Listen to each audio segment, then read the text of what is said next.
وحدت د پاره پښتو چینل دی وحدت آی د پاره او ټی ان ان د پاره څه خبره کول غواړم افغان پالیسی دا جماعت اسلامی دی افغان پالیسی ته څنګه ګوري اور پاکستان دنیا کا واحد ملک ہے جس نے کھل کر افغان مہاجرین کا ساتھ دیا، افغان عوام کا ساتھ دیا، اور آج اگر وہاں ایک اسلامی حکومت قائم ہے، امارت اسلامی قائم ہے، تو ان کامیابیوں میں افغان عوام کے ساتھ پاکستان کی عوام کی قربانیاں بھی شامل ہے۔ ہم نے حکومت کو یہی مشورہ دیا ہے کہ جن افغان مہاجرین کے ساتھ ڈاکومنٹ نہیں ہے، کاغذات نہیں ہے، رجسٹر نہیں ہے، ان کو بھیجنے کے لیے افغان حکومت کے ساتھ مل کر ایک کمیشن بنایا جائے، اور سختی کے بجائے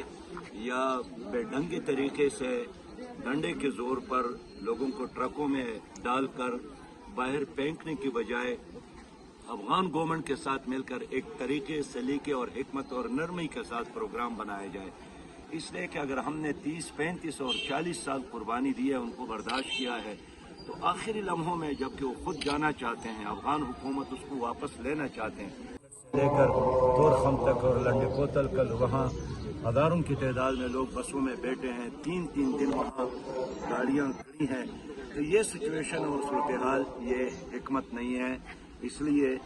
خود افغان حکومت نے ہم سے رابطہ کیا ہے کہ ہم اس کو واپس لانا چاہتے ہیں، لیکن پاکستان کی حکومت کا فرض ہے کہ ہمارے ساتھ مل کر ان کو واپس لانے کا پروگرام بنائیں۔